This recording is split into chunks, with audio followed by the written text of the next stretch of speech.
Hi, I'm Paul Kyogan from GK Tuition, and in this video I want to talk to you about coordinate geometry. Now the question I've chosen to go through here is 2015 Paper 2 Question 3 Part B.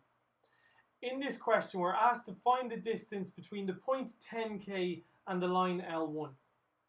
Now you can assume that they mean the shortest distance from the point 10k to the line L1.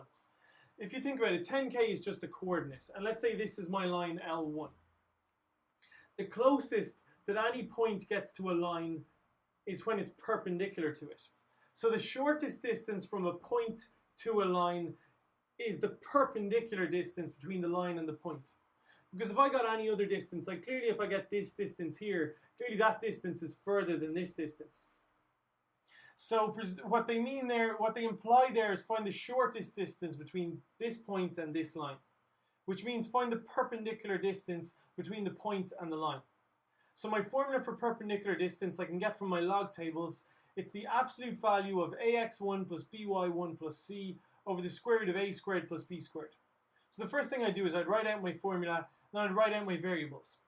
A is the coefficient of x, b is the coefficient of y, and c is the number on its own. x1 is 10, y1 is k. So if we sub all those values in, I've done it on this line, and our final value in terms of k is the absolute value of 18 minus 4k over 5. In part C of this question, we're told that the point 10k is on a bisector of the angles between the lines L1 and L2. And we're asked to find the possible values of k. Okay, so that question in itself is quite wordy. I think for a question like this, it's always more straightforward if you draw some kind of a sketch. So let's just draw two random lines. Okay, let's say this is the line L1 and this is the line L2. I'm told that the coordinate 10k is on a bisector between the angles of these lines.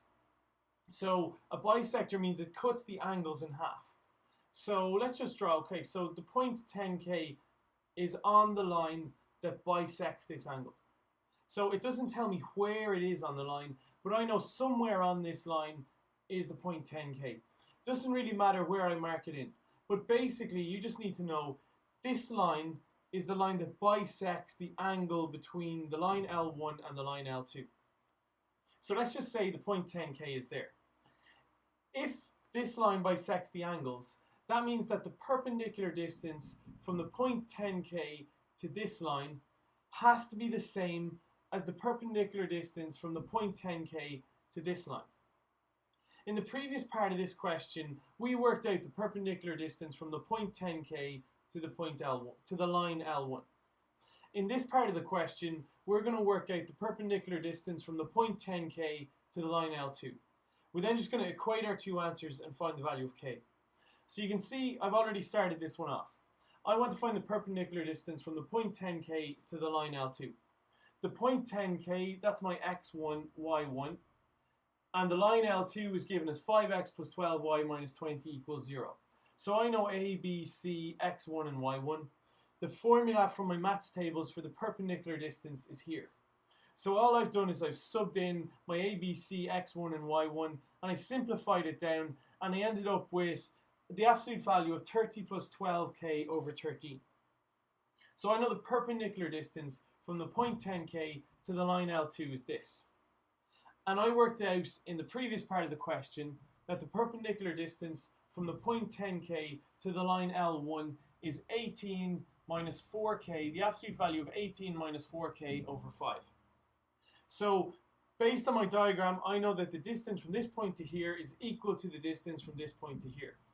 So now you'll notice we've got one equation, one unknown, so we can find the value of our k.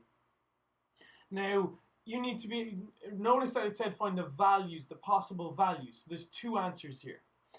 So you've got two options. In order to get rid of your modulus signs, you can square both sides.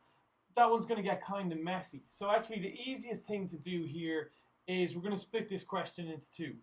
In one of the questions, we're going to take the top of this line as a plus, and another question we're going to take it as a minus. So another way of getting rid of the modulus signs is just taking this side as plus or minus. So I'm just going to get plus or minus of this side. So let's continue on from the top here. Okay, so you'll notice that I've worked my way through this question. I draw a line down the page and actually split it into two.